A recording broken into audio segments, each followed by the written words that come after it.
കടപ്പുറത്ത് പേടി കിടക്കാൻ പറ്റുന്ന മഴ പേടിയാണ് ഒരു ഭർത്താവുണ്ട്, ജോലിക്ക് പോകില്ല, 7 വർഷമായി വീട്ടിൽ തന്നെ. ഞാൻ കുട്ടയെടുത്ത് ചുമന്നാണ് ഞാൻ കൊണ്ടു കൊടുക്കുന്നത്. അഞ്ചുതെങ്ങിൽ സുനാമി പദ്ധതി പ്രകാരം നിർമ്മിച്ച വാസയോഗ്യമല്ലാത്ത വീടുകൾ വി മുരളീധരൻ സന്ദർശിച്ചു. അഞ്ചുതെങ്ങ് ഗ്രാമപഞ്ചായത്ത് പുത്തൻമല 6-ാം വാർഡിൽ സുനാമി പദ്ധതി പ്രകാരം നിർമ്മിച്ച വാസയോഗ്യമല്ലാത്ത വീടുകളാണ് മുൻ കേന്ദ്ര വിദേശകാര്യ സഹമന്ത്രി വി മുരളീധരൻ സന്ദർശിച്ചത്.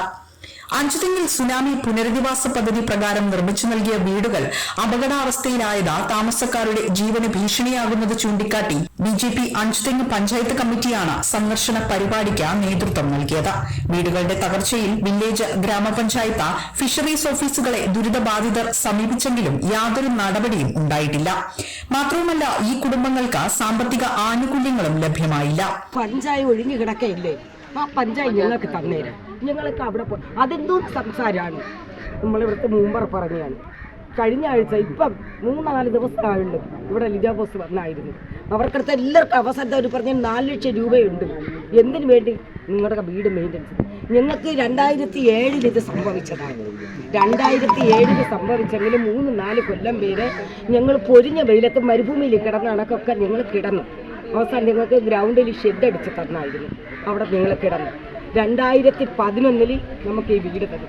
ഈ വീട്ടിന് ഞങ്ങൾക്കൊരു വീടൊന്നിന് ഞങ്ങൾക്ക് അവർ തന്ന കളക്ഷൻ എന്ന് വെച്ചാൽ 2,82,000 രൂപ. ഇത് വെച്ച് ഞങ്ങൾ എന്ത് ചെയ്യും? ഈ കൊടുത്ത കോൺട്രാക്ടർമാരാണെന്ന് വെച്ചാൽ സിമെൻറ്റ് ചേർക്കാതെയൊക്കെ മണൽ വെച്ച് അവർ കാട്ടി ഏതൊരു ഭവനം വെച്ചിരുന്നാലും ഞങ്ങൾക്ക് അതിൽ 5 വർഷം പോലും ഞങ്ങൾ അതിൽ തികച്ച് താമസിച്ചിട്ടില്ല. ഞങ്ങളുടെ വീട് പണയപ്പെടുത്തിയാണ്. ഈ ഒരു വീട്ടിനകത്ത് ഞങ്ങൾ 3 മക്കളും 3 മരുമക്കളും 6 ചെറുമക്കൾ 2 അച്ഛനും ഇത്രയും പേര് അടങ്ങിക്കിടക്കുന്നതാണ് ഈ ഒരു ഭവനം.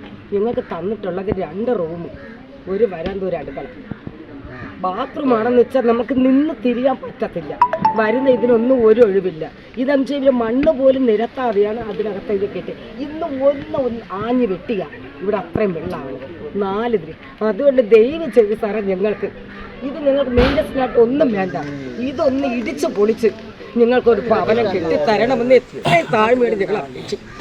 വീടുകളുടെ കാലപ്പഴക്കത്താലുള്ള തകർച്ചയ്ക്ക് പ്രകൃതിക്ഷോഭം, ദുരിതാശ്വാസ സഹായങ്ങൾ തുടങ്ങിയവ ലഭ്യമാകില്ല എന്നാണ് ഉദ്യോഗസ്ഥർ പറയുന്നത്.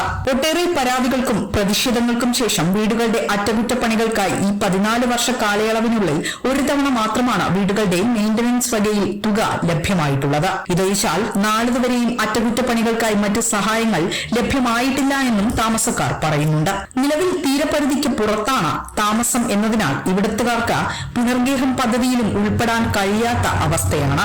നിലവിൽ ഇവിടുത്തെ വീടുകൾ വാസയോഗ്യമല്ലെന്ന് ചൂണ്ടിക്കാട്ടി ബന്ധപ്പെട്ട വകുപ്പുകൾക്ക് റിപ്പോർട്ട് നൽകിയിട്ടുള്ളതാണെന്ന് ബന്ധപ്പെട്ടവർ പറയുന്നുണ്ടെങ്കിലും ഇന്നുവരെയും യാതൊരു നടപടികളും സർക്കാരിന്റെ ഭാഗത്തുനിന്നും ഉണ്ടായിട്ടില്ല എന്നതാണ് വാസ്തവം. ഓരോ തവണ അപകടങ്ങൾ സംഭവിക്കുമ്പോഴും തങ്ങൾ അധികൃതരെ സമീപിക്കാറുണ്ടെന്നും എന്നാൽ വാസയോഗ്യമല്ലാത്ത വീടുകളിൽ നിന്ന് മാറി താമസിക്കാനുള്ള നിർദ്ദേശം മാത്രമാണ് ഉദ്യോഗസ്ഥർ നൽകുന്നതെന്നും ഇവിടുത്തുകാർ പറയുന്നു. എന്നാൽ വാടക വീട് പോലെയുള്ള മറ്റ് സംവിധാനങ്ങളിലേക്ക് പോകുന്നതിനുള്ള സാമ്പത്തിക സാഹചര്യം ഉള്ളവരല്ല തങ്ങളെന്നും താമസക്കാർ വി മുരളീധരനോട് പറഞ്ഞു. കോളനി നിവാസികളായ 100ഓളം കുടുംബങ്ങളിൽ നിന്ന് ഒപ്പ് ശേഖരിച്ചുകൊണ്ട് തയ്യാറാക്കിയ നിവേദനം സന്ദർശന വേളയിൽ കോളനിയിലെ താമസക്കാരിയായ ടീസ ആന്റോ മുൻ മന്ത്രിക്ക് കൈമാറി. തുടർന്ന് വീടുകളിൽ കോൺക്രീറ്റ് പാളികൾ ഇളകി വീണ ചോർന്നൊലിക്കുന്ന മേൽക്കൂരകളും തകർന്ന ശുചിമുറികളും അദ്ദേഹം നേരിൽ കണ്ട സ്ഥിതിഗതികൾ താമസക്കാരായ കുടുംബങ്ങളിൽ നിന്ന് ചോദിച്ചു മനസ്സിലാക്കി. കോളനി നിവാസികളുടെ ആവശ്യം ന്യായമാണെന്നും തങ്ങളുടെ ആവശ്യം നേടിയെടുക്കുന്നതിനായി സംസ്ഥാന കേന്ദ്ര സർക്കാരുകളിൽ സമ്മർദ്ദം ചെലുത്തുമെന്നും ഈ ശ്രമങ്ങൾക്കായി താൻ കോളനി നിവാസികൾക്ക് ഒപ്പമുണ്ടെന്നും അദ്ദേഹം പറഞ്ഞു. ഈ കാര്യം ഞാൻ കളക്ടറോട് പറയാം,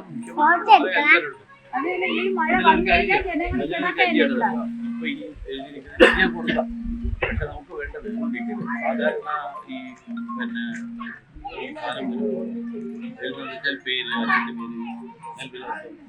നോർത്ത് ജില്ലാ പ്രസിഡന്റ് RS രജികുമാർ, പ്രഭാരി ഒറ്റൂർ മോഹൻദാസ്, കടക്കാവൂർ അശോകൻ, സെക്രട്ടറിമാരായ NS സജു, രാജേഷ് മാധവൻ, മണ്ഡലം സെക്രട്ടറി മണ്ഡലം ജനറൽ സെക്രട്ടറിമാരായ പൂവണത്തുമൂട് മണികണ്ഠൻ, അനീഷ് പത്മനാഭൻ, അഞ്ചുതെങ്ങ് പഞ്ചായത്ത് കമ്മിറ്റി പ്രസിഡന്റ് അഞ്ചുതെങ്ങ് സജ്ജൻ, മണ്ഡലം കമ്മിറ്റി അംഗങ്ങൾ തുടങ്ങി നിരവധി പേർ ഒപ്പമുണ്ടായിരുന്നു. 2011 മാർച്ച് മാസത്തിൽ സുനാമി ഫണ്ട് ഉപയോഗിച്ച 2 റൂം, വരാന്ത, അടുക്കള ഉൾപ്പെടെ 94 വീടുകളാണ് അഞ്ചുതെങ്ങിൽ നിർമ്മിച്ചു നൽകിയത്.